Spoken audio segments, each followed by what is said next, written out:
dan jemaat tamu yang mengambil bagian dalam ibadah kita pada hari ini. Semoga ibadah dan persekutuan kita semakin menguatkan iman dan kasih kita kepada Tuhan Yesus Kristus. Saudara-saudara yang sedang menderita sakit dan menghadapi beban pergumulan berat saat ini, kiranya Tuhan Yesus memberi kesembuhan dan kekuatan kepada saudara. Kepada jemaat yang telah memberi perhatian kepada gereja ini, kiranya Tuhan melimpahkan berkat kepada saudara. Untuk mempersiapkan hati kita memasuki ibadah, mari kita bernyanyi dari Kidung Jemaat nomor 242 ayat 1 sampai 3. Ayat 3 kita berdiri.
Di dalam nama Allah Bapa dan nama anaknya Tuhan Yesus Kristus dan nama Roh Kudus yang menciptakan langit dan bumi. Amin. Dunia ini sedang lenyap dengan keinginannya, tetapi orang yang melakukan kehendak Allah tetap hidup selama-lamanya. Haleluya.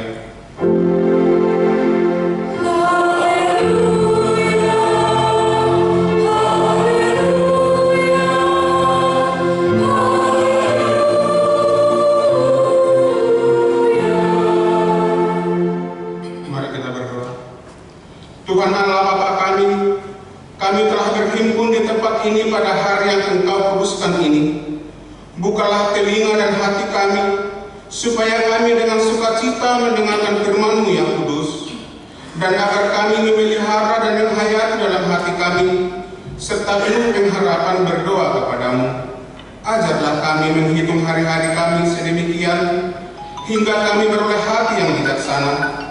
Terimalah kami ke dalam hidup yang kekal, di mana kami akan memuji Engkau di dalam Anak-Mu Yesus Kristus Tuhan kami. Amin. Silakan. Mari kita memuji Tuhan dari Kidung Jemaat nomor 246 ayat 1 dan ayat 3. Tuhan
diambil dari hukum Taurat yang kedua dan artinya demikian bunyinya. Titah kedua, jangan berbuat bagimu patung yang menyerupai apapun yang ada di langit atau yang ada di bumi atau yang ada di dalam air di bawah bumi untuk disembah atau dituruti. Maksudnya adalah kita harus takut serta kasih kepada Allah. Sebab itu jangan bersembah sujud kepada Allah lain atau meminta kehidupan daripadanya, dan jangan memanggil roh-roh atau berkeyakinan kepada tenungan-tenungan dukun, dan jangan yakin kepada benda-benda bernama atau sakti. Demikian bunyinya, marilah kita sama-sama meminta kekuatan dari Tuhan.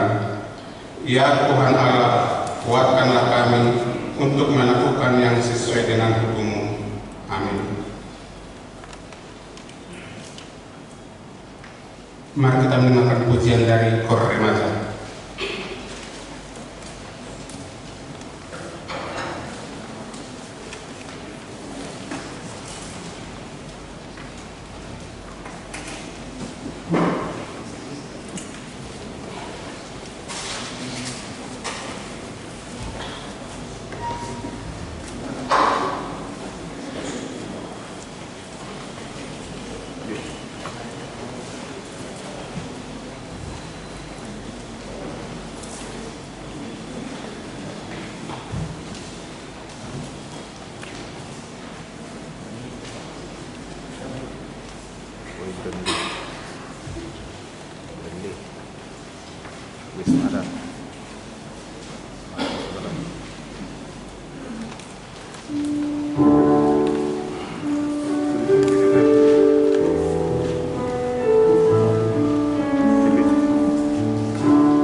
Marilah kita memuji Tuhan dari Kidung Jemaat nomor 27 ayat 1 sampai ayat yang kedua.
Marilah kita merendahkan diri untuk mengaku dosa kita. Ya Tuhan Bapa yang Maha Kasih, kami berkumpul bersama-sama berdoa kepadamu, bukan karena kebenaran kami, melainkan hanyalah karena belas kasihan-Mu yang besar. Kasihanilah dan ampunilah segala dosa dan kesalahan kami. Bangunkanlah hati dan jiwa kami, supaya kami dapat meninggalkan segala perbuatan kami yang jahat, dan kami beroleh hidup yang baru di dalam Yesus Kristus Tuhan kami. Amin.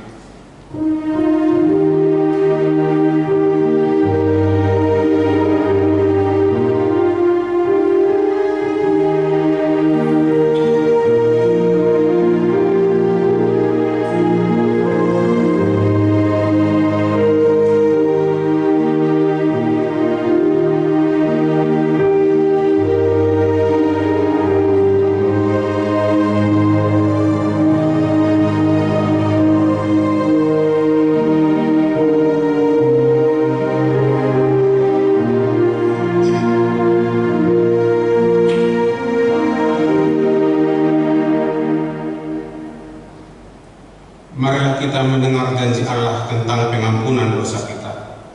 Dia yang tidak mengenal dosa telah dibuatnya menjadi dosa karena kita, supaya dalam Dia kita dibenarkan oleh Allah. Kemuliaan bagi Allah di tempat yang maha tinggi. Amin. Mari kita memuji Tuhan dari Kidung Jemaat nomor 298 ayat 1 sampai dengan ayat yang kedua.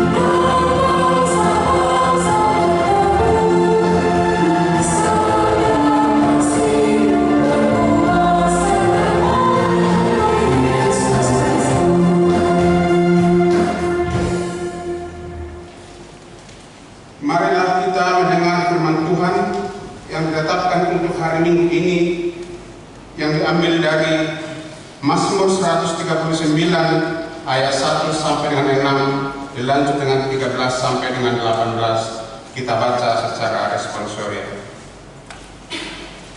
Tuhan, Engkau menyelidiki dan mengenal aku.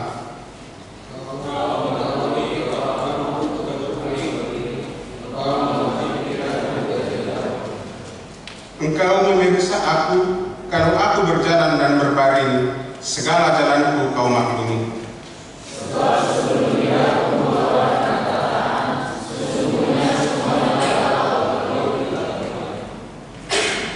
Dari belakang dan dari depan engkau mengurung aku, dan engkau menaruh tanganmu di atasku.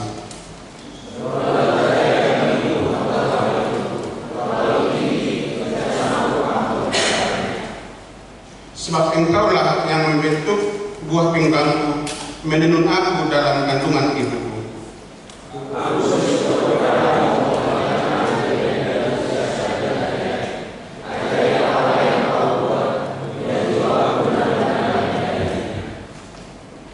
Tulang-tulangku tidak terlindung bagimu ketika aku dijadikan di tempat yang tersembunyi, dan aku direkam di bagian-bagian bumi yang paling bawah.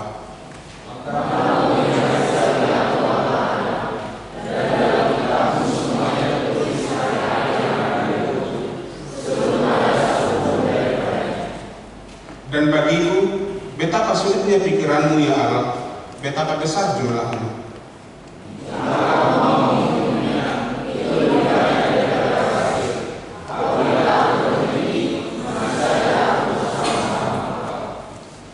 Demikian firman Tuhan. Berbahagialah orang yang mendengar firman Allah serta memeliharanya. Amin. Mari kita memuji Tuhan dari Kidung Jemaat nomor 393 ayat 1 dan ayat 3.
Marilah kita bersama-sama mengaku iman kepercayaan kita, sebagaimana teman-teman seiman di seluruh dunia, kita bersama-sama mengucapkannya. Aku percaya kepada Allah, Bapa yang Maha Kuasa, Khalik langit dan bumi. Aku percaya kepada Yesus Kristus, Anaknya yang tunggal Tuhan kita, yang dikandung daripada Roh Kudus, lahir dari anak darah Maria, yang menderita sengsara di bawah pemerintahan Pontius Pilatus, disalibkan, mati dan dikuburkan, yang turun ke dalam kerajaan maut. Pada hari yang ketiga, bangkit pula dari antara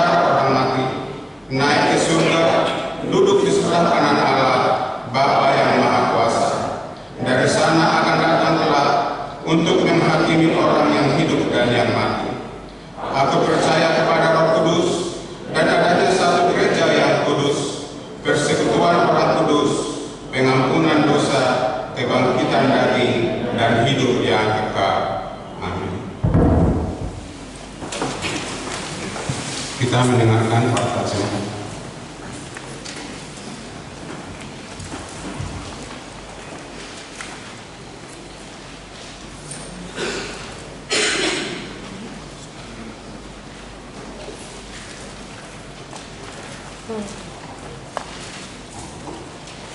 Shalom.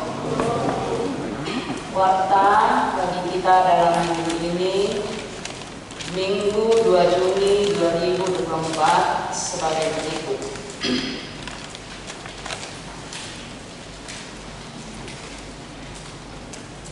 Topik Ribatago Nakuna Harugoon, atau kekuatan berasal dari Allah. Satu, nama minggu kita hari ini minggu pertama setelah Trinitatis, artinya ketelitunggalan Allah. 2, statistik. 3, Dewan Koinonia. 4, Dewan Morturia. 5, Dewan Diakonia. Gerakan Rp2.000 untuk diakoni sosial HKBP Makassar. 6, kesekretariatan. 7, pelayanan ibadah atau kebaktian wilayah. Kebaktian di wilayah Polose Selasa 4 Juni 2024 di rumah Ibu Nyonya M. Damani, Situa Keranda R. E. Boru Simbolon MPD, dengan alamat Jalan Rasuloro dalam 7/22 Antang. Hari Rabu di wilayah Galatia 5 Juni 2024 di rumah Bapak Ferika Siagian Ibu Evi B. Burnabagan, alamat Jalan Korban 40.000 jiwa, Lorong 5 nomor 31 Rapo Jawa. Masuk pukul 19.30 WITA. 8 pengumuman. A1, kebaktian minggu di pos pelayanan 2. Pertama, pada hari ini Minggu 2 Juni 2024, paduan suara yang melayani ibadah minggu di pos pelayanan Goa adalah KOR Parokuan pada hari Kamis. Ibadah masuk pukul 18.00 WITA. 2, pada hari Minggu 9 Juni 2024 yang akan datang, paduan suara yang melayani ibadah minggu di pos pelayanan Goa adalah Parokuan Debora. A2, KOR wilayah yang melayani di ibadah minggu.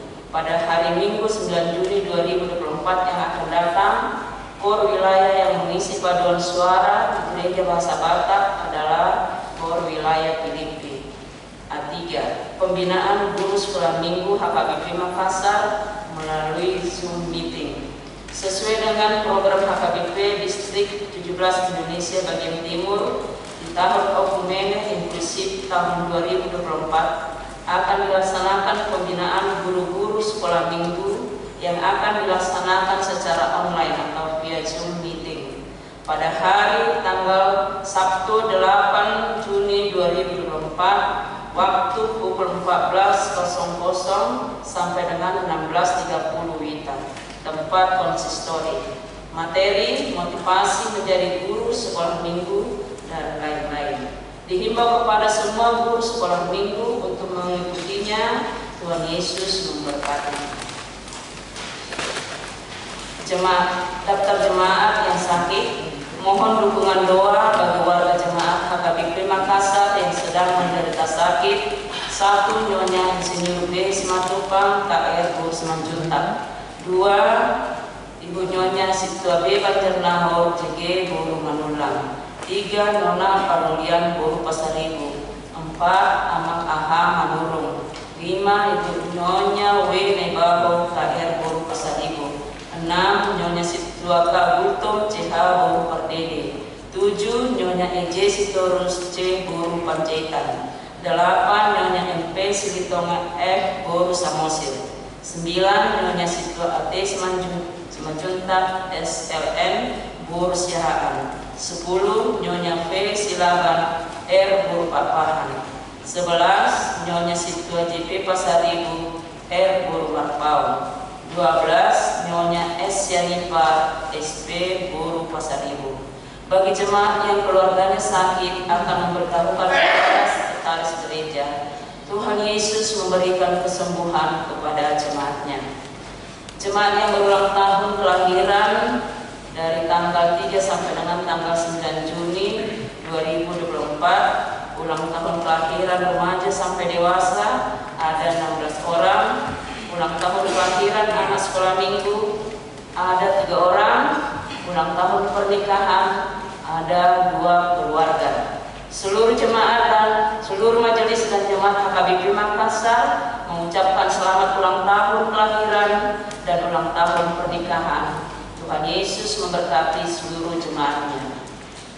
Jadwal gereja, jadwal pemakai sobong, keuangan, pemasukan dan pengeluaran dapat kita baca dalam warta yang ada pada kita masing-masing. Begitu juga kegiatan kita dalam mulai tanggal 4 sampai 10 Juni 2024 kita baca pada warta yang ada pada kita masing-masing. Demikian warta jemaat. Tuhan Yesus memberkati.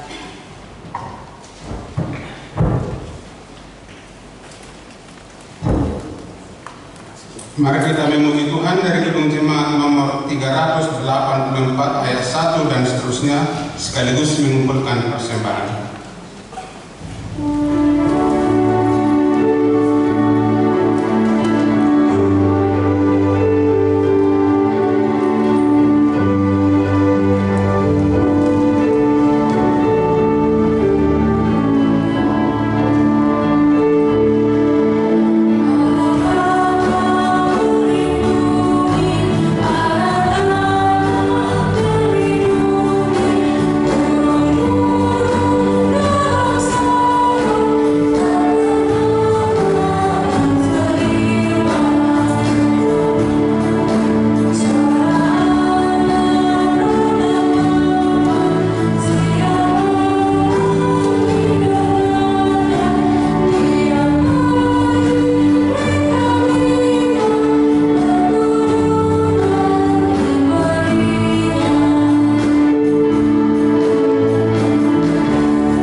Dan sejahtera Allah yang melampaui segala akal kiranya memelihara hati dan pikiranmu di dalam Yesus Kristus Tuhan kita.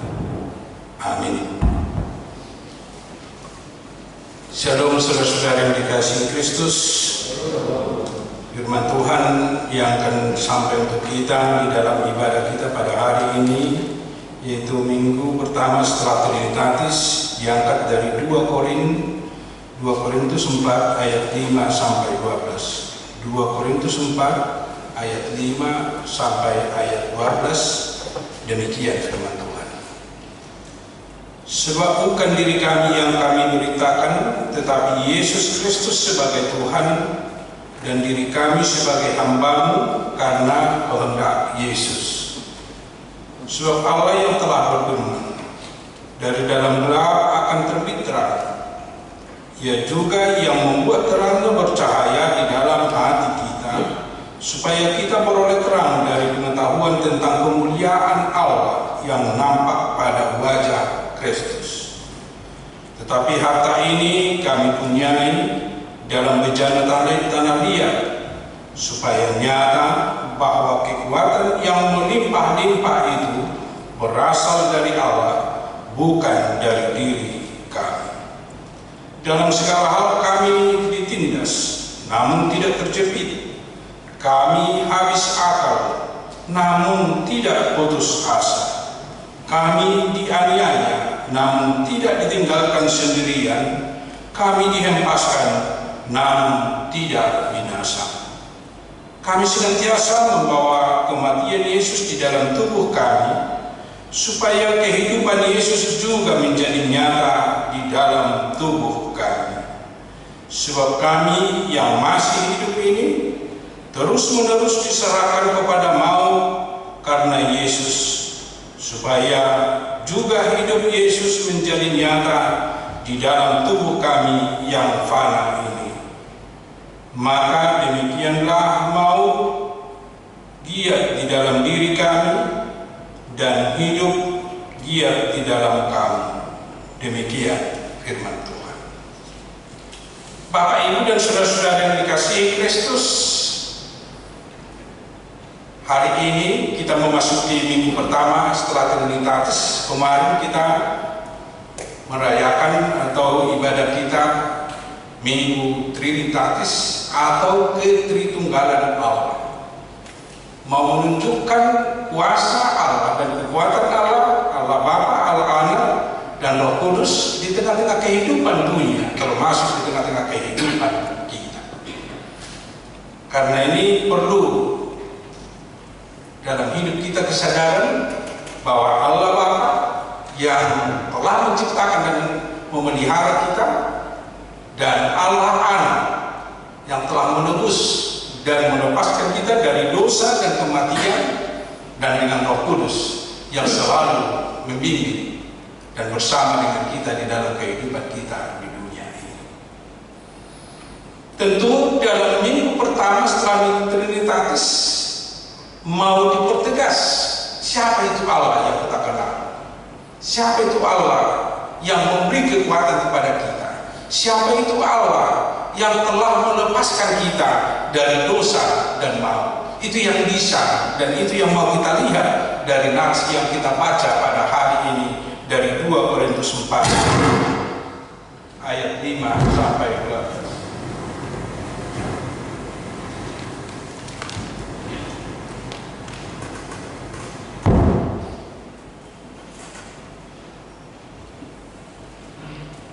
Ada 2 bagian besar yang mau kita lihat dari nats ini dalam Minggu Trinitatis pertama atau minggu pertama setelah Trinitatis. Yang pertama yang mau kita lihat, bagaimana kita mengenal dan mengimani Allah yang benar di tengah-tengah kehidupan kita, seperti yang dikatakan atau digambarkan oleh Paulus kepada jemaat Korintus. Pengenalan kita yang benar dan iman kita yang benar terhadap Allah, minimal ada 3 catatan yang bisa kita lihat dari nats ini, dan sekaligus menjadi perenungan bagi kita di dalam menjalani kehidupan kita. Yang pertama, pengenalan kita tentang Allah kita, bahwa Allah yang bersama dengan kita dan Allah yang hadir menjadi manusia, Dia adalah Allah yang membawa terang seperti yang dikatakan Paulus. Allah yang menjadi terang, justru di dalam terang itu kita melihat dan merasakan kuasa dan kekuatan Allah di tengah-tengah kehidupan, sama seperti yang dialami oleh Paulus. Dia ditangkap, dengan pertama dia melihat cahaya dari surga yang merubah hidupnya dari manusia yang selalu mencari-cari bahkan mau membunuh orang percaya dia menerima terang, sehingga dia justru pemberita Injil yang luar biasa. Bukan hanya di situ bisa kita lihat bahwa Allah itu adalah terang. Yesus yang datang ke dunia ini, dia membawa terang di dalam kehidupan kita.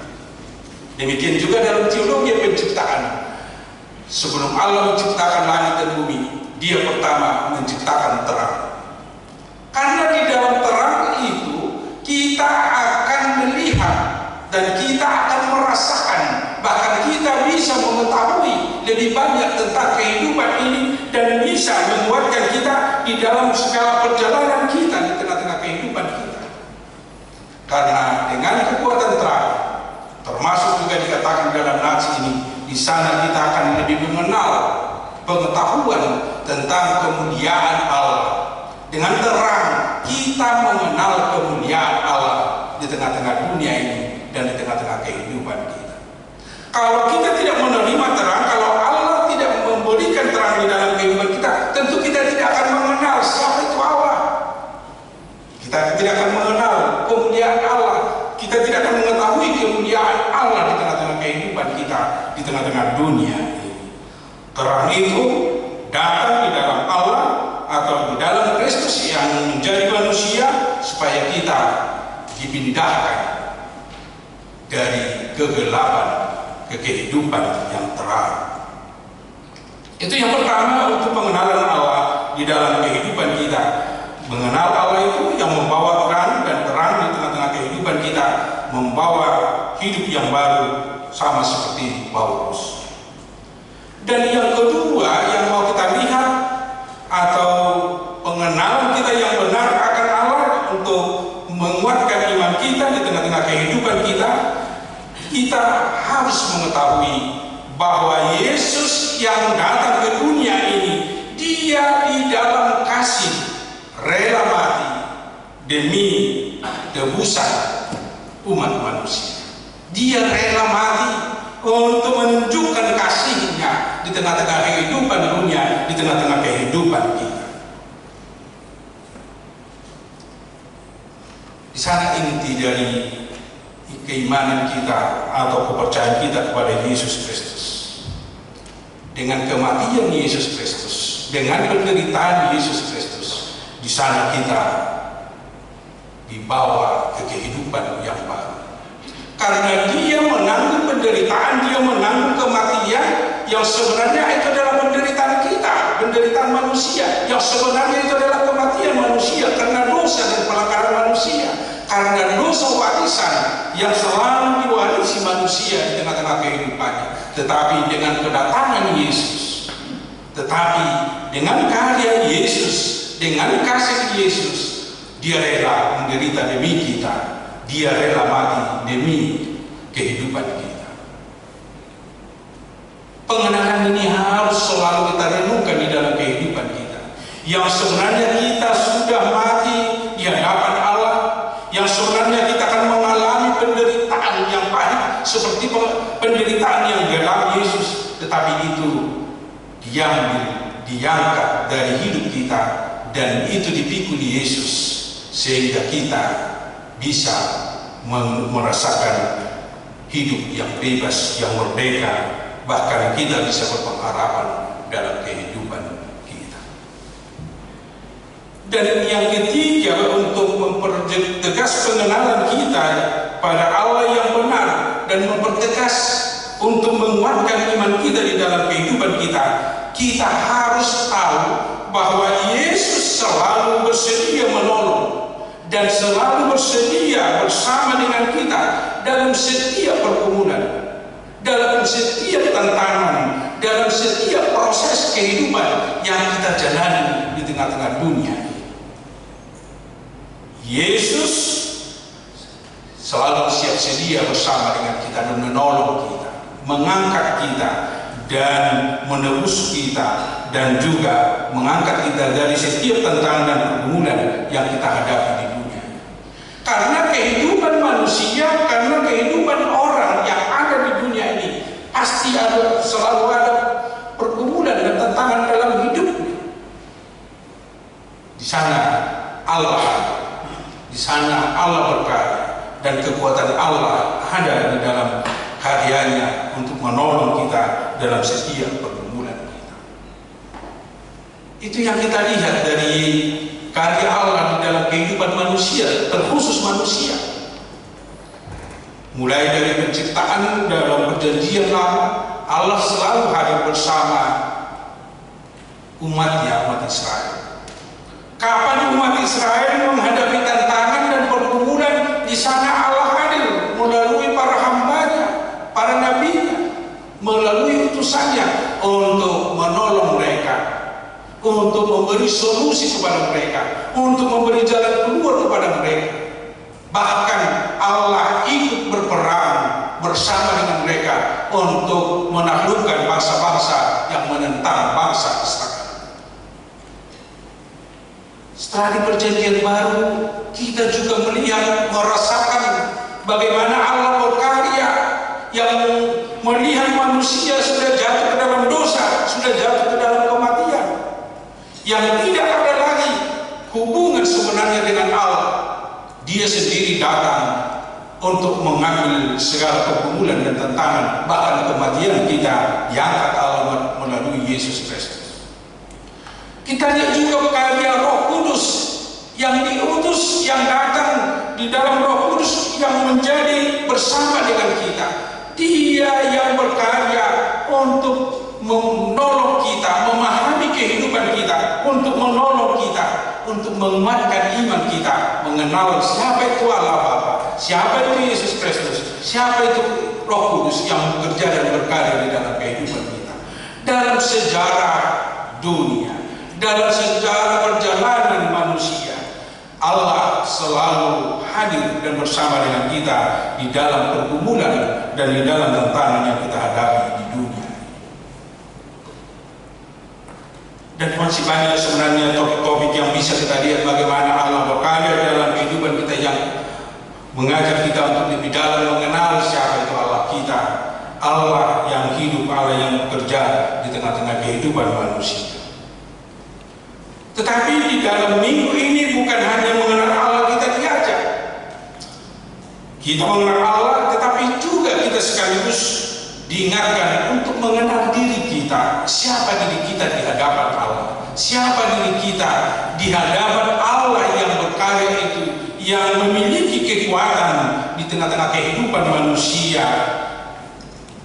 Yang pertama bisa kita lihat bagaimana kita orang percaya dipanggil menjadi muridnya, dipanggil menjadi hamba.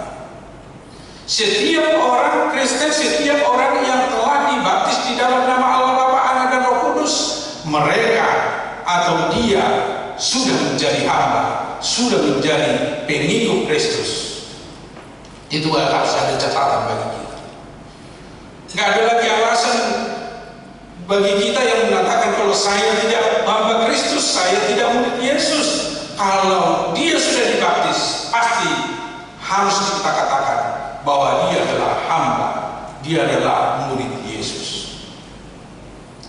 Itu salah satu menjadi warisan yang kita terima di dalam iman dan kepercayaan kita. Setiap orang yang menerima baptisan, setiap orang yang telah diangkat menjadi anak-anak Allah, dia adalah menjadi hamba Allah. Tentu dengan kesadaran ini, dengan kesadaran kalau kita adalah murid Allah, kita adalah hamba Allah, pasti sama seperti Paulus yang kita baca tadi dalam nats.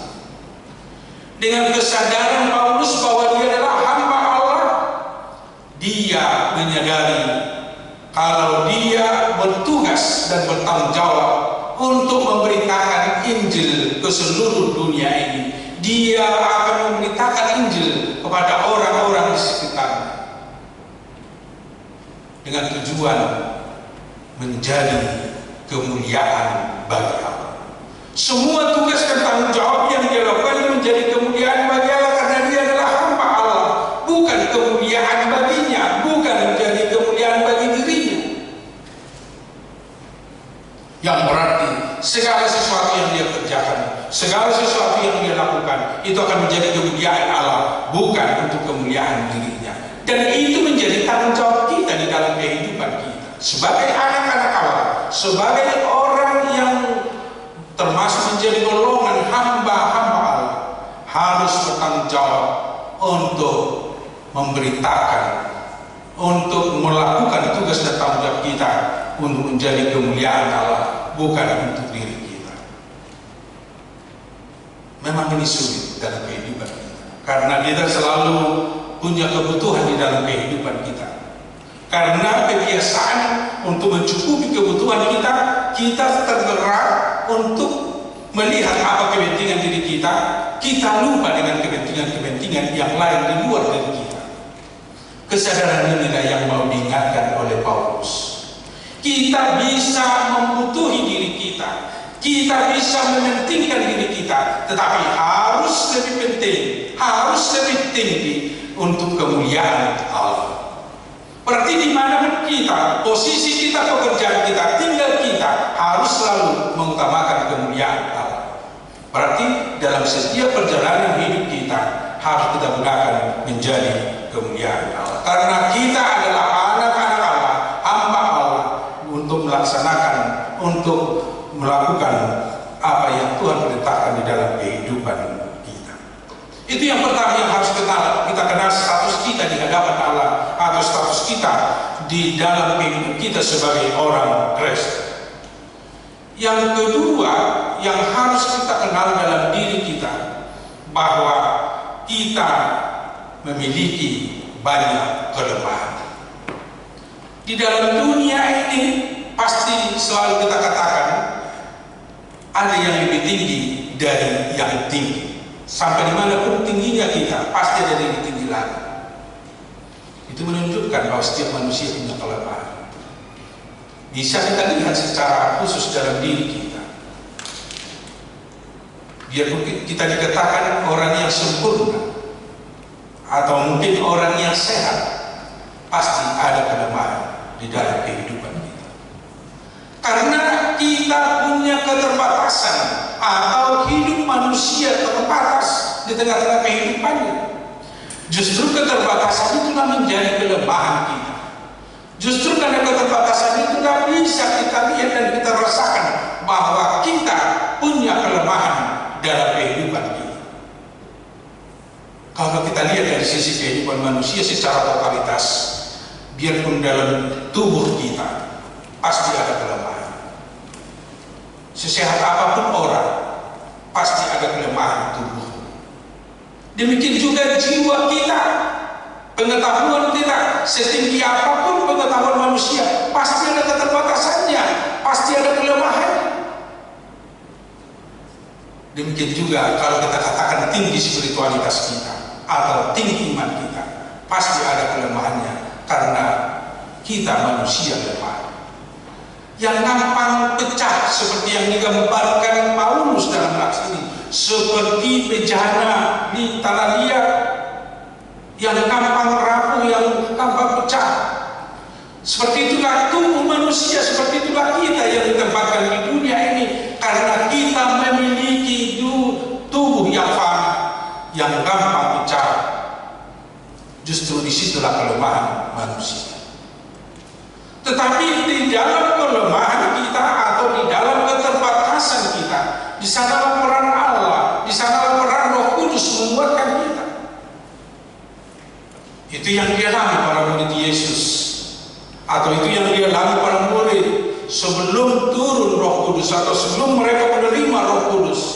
Mereka lemah, mereka sangat terbatas, bahkan mereka mau keluar dari ruang atau dari rumah tempat tinggal mereka pada saat itu mereka tidak mampu. Tetapi setelah mereka menerima Roh Kudus, mereka dikuatkan dari setiap kelemahannya. Justru mereka bisa tampil, bahkan mereka bisa berbicara, bahkan mereka bisa memberitakan firman Tuhan. Banyak orang yang percaya karena mereka telah dikuatkan oleh Roh Kudus, sehingga bisa dibaptis pada saat itu sekitar 3.000 orang menjadi orang yang percaya pada Yesus.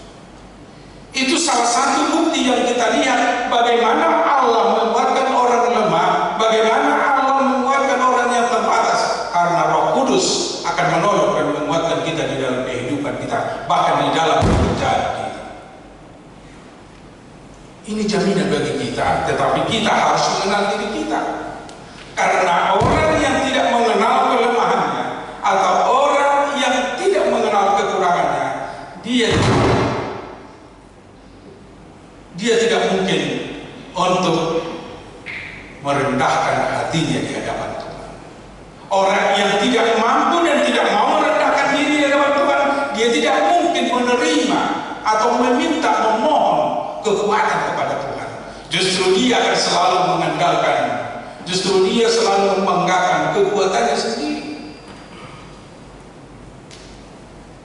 Pentingnya mengenal diri kita sebagai orang yang lemah. Tentu kita mau merendahkan diri di hadapan Tuhan, sehingga kita mau untuk memohon pertolongan dari Tuhan, memohon kekuatan Tuhan, seperti apa yang dikatakan dalam nats kita pada hari ini.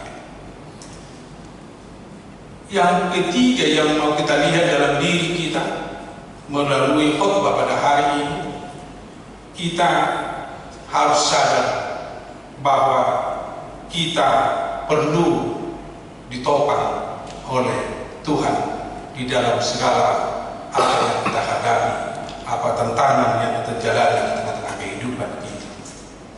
Topangan itu sangat penting seperti yang dikatakan oleh Paulus dalam nats ini. Kami ditindas tetapi tidak terjepit, kami habis akal namun tidak putus asa, kami dianiaya namun tahu tidak ditinggalkan sendirian, kami dihempaskan namun kami tidak binasa. Itu bisa terjadi hanya karena topangan Tuhan, topangan Roh Kudus di dalam hidup. Bapak, Ibu, dan saudara-saudara, ternyata hidup kita seperti yang dialami Paulus dalam nats ini. Kita sering ditindas. Biarpun kita menghindari tindasan, tetapi selalu ada tindasan itu. Bisa dari diri kita sendiri, pikiran kita sendiri menindas kita. Bisa saudara-saudara kita, bisa di orang lain di luar diri kita, bahkan bisa komunitas yang lain yang menindas kita. Pasti dalam kehidupan kita selalu ada tindasan. Tetapi orang yang ditopang oleh Allah, yang ditopang oleh Yesus, dia tidak akan terjepit. Karena orang yang ditindas, yang selalu memohon kekuatan dari Allah, justru dari tindasan itu dia akan bersuara, bahkan dia akan menggambarkan, bahkan dia menjadi teladan kepada orang-orang yang menindas, karena dia tidak terjepit dengan tindasan-tindasan yang terjadi di dalam kehidupannya.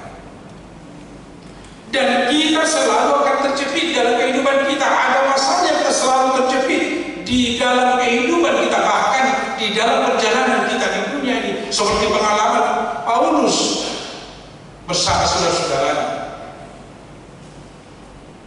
terjepit di dalam melaksanakan tugas. Mungkin karena hanya kita yang percaya kepada Yesus seolah-olah kita terjepit. Bisa terjepit karena kita melakukan kebenaran atau kita selalu hidup di dalam kebenaran. Tetapi yakinlah, dengan topangan Yesus, dengan topangan Allah, dengan topangan Roh Kudus, kita tidak akan habis akal. Pasti ada jalan keluar dari hal-hal yang membuat kita terjepit di kehidupan kita. Dan justru orang yang menerima topangan dari Allah, menerima topangan dari Yesus, dia tidak akan mungkin putus asa di dalam kehidupannya. Itu jaminan, itu yang dinyatakan oleh Paulus dari pengalaman imannya. Setelah dia dipanggil menjadi hamba Allah, setelah dia dipanggil menjadi murid Yesus, dia merasakan begitu luar biasa topangan Allah di dalam hidupnya. Biarpun dia sampai dianiaya, biarpun dia ditinggal sendirian, biarpun dia dihempaskan, tetapi karena topangan Allah, dia akan selalu dikuatkan. Justru ini panggilan bagi kita di dalam menjalani kehidupan kita. Kita mengenal diri kita yang tidak berdaya, orang yang tidak berdaya dan lemah. Di sana kita memohon, selalu memohon kepada Tuhan supaya kita ditolong, supaya kita ditopang di dalam kehidupan kita. Dengan pengenalan ini tentu ada yang harus kita lakukan. Kalau kita sudah mengenal Allah dengan benar, Allah yang dan kita mengenal diri kita orang yang lemah, dan kita mengenal diri kita sebagai hamba Allah. Dari sana kita dipanggil untuk menghidupi atau untuk melakukan beberapa hal dalam kehidupan kita untuk menjadi aplikasi aksi di dalam kehidupan kita. Yang pertama, mari kita serahkan diri kita secara total kepada Allah yang kita kenal itu. Menyerahkan diri kita yang banyak ini punya kelemahan, secara total kita serahkan kepada Tuhan. Kalau kita sudah menyerahkan hidup kita secara total kepada Tuhan, berarti kita membiarkan Allah bekerja di dalam kehidupan kita. Kita menyerahkan diri kita, diarahkan Tuhan dalam segala kehidupan kita. Bukan hanya mengandalkan rencana, bukan hanya mengandalkan pikiran kita, bukan hanya mengandalkan kekuatan kita, tetapi Allah yang bekerja di dalam kehidupan kita. Dan yang kedua, orang yang sudah mengenal Allah dengan benar dan mengenal dirinya dengan benar, tentu dia akan mau bertobat. Dia akan mau bertobat, merubah dirinya dari yang lemah menjadi orang yang dikuatkan karena kekuatan Allah, dorongan kekuatan Allah. Kita dimampukan untuk bertobat, meninggalkan hal-hal yang tidak dikehendaki Allah, ke kehidupan yang baru yang selalu dikehendaki Allah. Pertobatan sangat indah bagi hidup orang percaya. Dia akan merubah diri, dia akan meninggalkan kehidupan yang tidak Tuhan kehendaki ke kehidupan yang dikehendaki oleh Tuhan.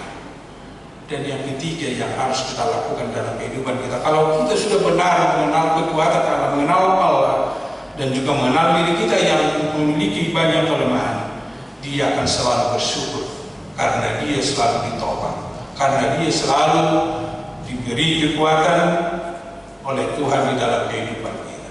Karena perbuatan Allah dalam diri kita, itulah yang membuat kita dimampukan untuk berjalan di dalam kehidupan kita sekarang. Kalau kita mampu keluar dari rumah, tentu itu karena kekuatan Allah. Kalau kita dimampukan belajar, itu adalah karena kekuatan Allah. Kalau kita dimampukan untuk bekerja, adalah kekuatan dari Allah. Dari sanalah kita selalu bersyukur kepada Tuhan, karena segala sesuatu yang terjadi dalam diri kita itu adalah bersumber dari Tuhan di tengah-tengah kehidupan kita di dunia ini. Amin. Mari kita berdoa. Terima kasih Tuhan atas firman yang telah kami dengar pada hari ini, yang mengingatkan kami agar kami betul-betul mengenal Engkau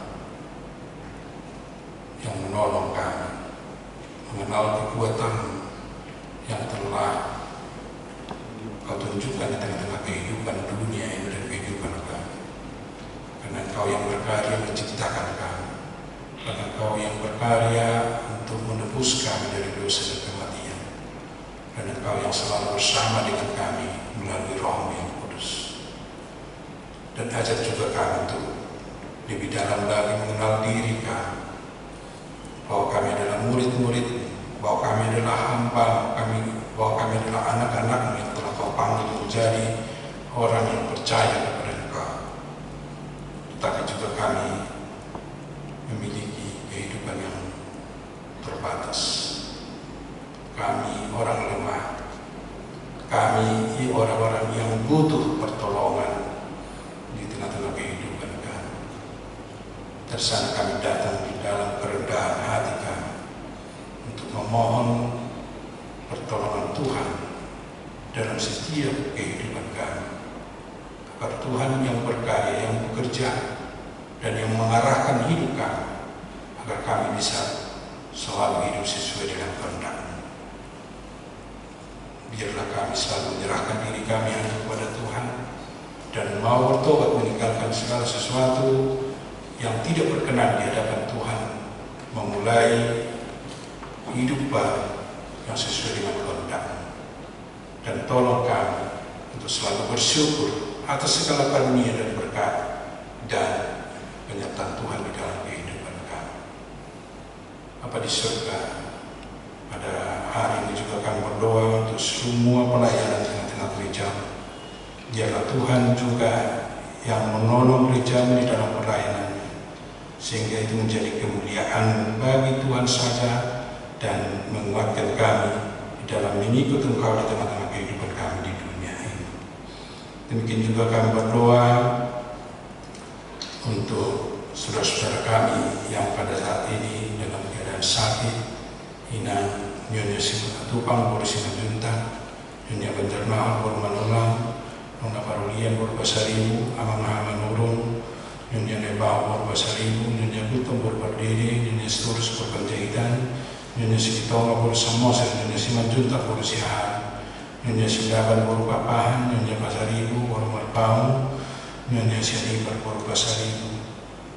Biarlah Tuhan yang memberi kesembuhan kepada mereka, kuatkan mereka, dan Tuhan berkati segala usaha yang mereka jalani untuk kesembuhan, dan biarlah Tuhan memberkati obat dan perawatan yang mereka terima. Biarlah itu menjadi kesembuhan juga bagi mereka. Dan yang paling berharga, Tuhan, kuatkan iman mereka, agar mereka selalu berharap dan bermohon hanya kepada Tuhan saja, yang menguatkan, yang memberi kesembuhan kepada mereka di tengah-tengah kehidupan mereka. Mungkin juga kami berdoa untuk saudara-saudara kami yang berulang tahun kelahiran, dan juga saudara-saudara kami yang berulang tahun pernikahan. Kami percaya, yakin bahwa karya Tuhanlah yang memberi umur yang panjang kepada mereka, sehingga mereka bisa menikmati kehidupan mereka sampai berulang tahun pada minggu ini. Dan kami bermohon juga Tuhan kiranya menyembahkan umur yang panjang pada mereka, dan kesehatan dan kekuatan, dan juga sukacita di dalam kehidupan mereka masing-masing. Biarlah Tuhan juga yang melimpahkan berkat-Mu di tengah-tengah kehidupan mereka, sehingga mereka semakin mengenal berkat Tuhan dan penyertaan Tuhan di dalam kehidupan mereka, sehingga mereka selalu bersyukur hanya kepada Tuhan saja. Demikian juga kami berdoa untuk saudara-saudara kami yang berulang tahun pernikahan. Biarlah Tuhan yang memberi kebahagiaan kepada mereka. Tuhan memberi damai sejahtera dari surga di tengah-tengah keluarga mereka, sehingga mereka bisa merasakan sukacita dan menikmati berkat Tuhan di tengah-tengah keluarga mereka masing-masing.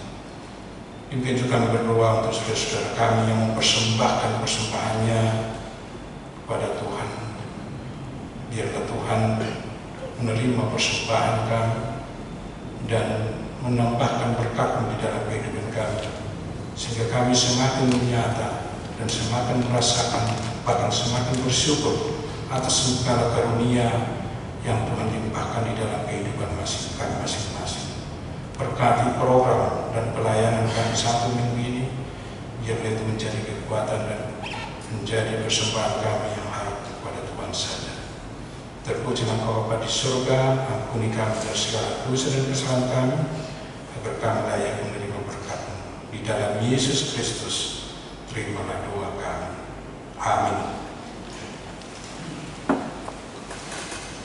Kita memuji Tuhan dari Hidup Jemaat nomor 396 ayat 1 dan seterusnya sambil mengumpulkan persembahan doa.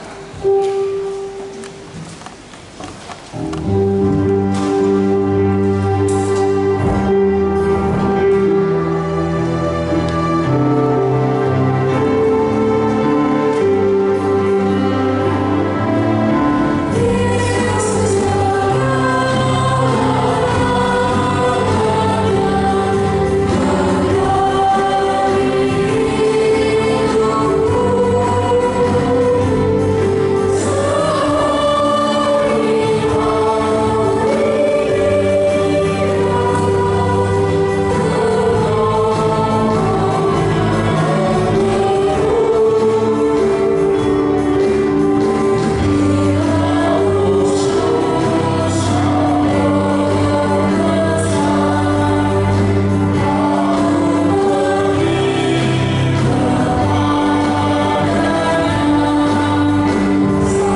Kami mengaku bahwa Tuhan adalah sumber dari segala karunia yang melimpah dalam kehidupan kami masing-masing.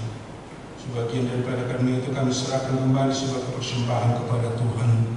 Terimalah dan berkatilah persembahan umatmu ini agar dapat kami pergunakan untuk pekerjaan dan pelayanan kerajaan Tuhan di dunia ini. Bukalah hati kami untuk mengenal betapa banyak berkat dan karunia yang kami peroleh dari Tuhan, supaya kami senantiasa bersyukur kepadamu. Di dalam nama Yesus Kristus Tuhan kami. Amin.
Tetapi lepaskanlah kami daripada yang jahat.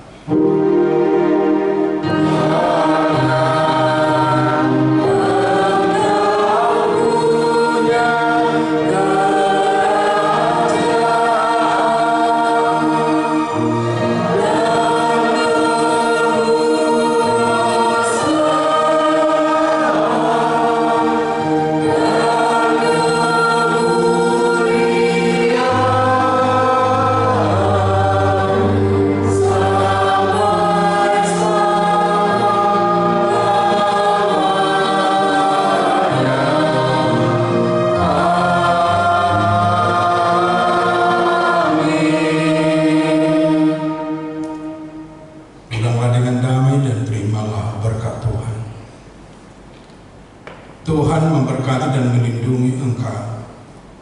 Tuhan menyinari engkau dengan wajah-Nya dan memberi engkau kasih karunia. Tuhan menghadapkan wajah-Nya kepadamu dan memberi engkau damai sejahtera.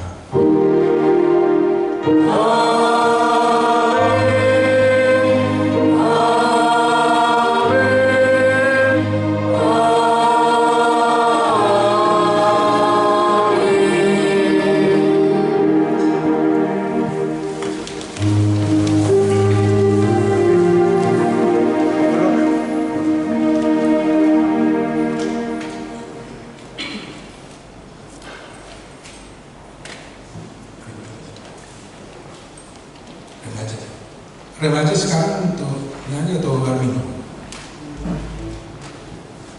Minggu depan. Oh. Amanginan kita masih tetap dibutuhkan untuk menyelesaikan uang pembangunan kita yang masih minus. Silakan amanginan kita persembahkan yang bisa kita persembahkan untuk pembangunan kita.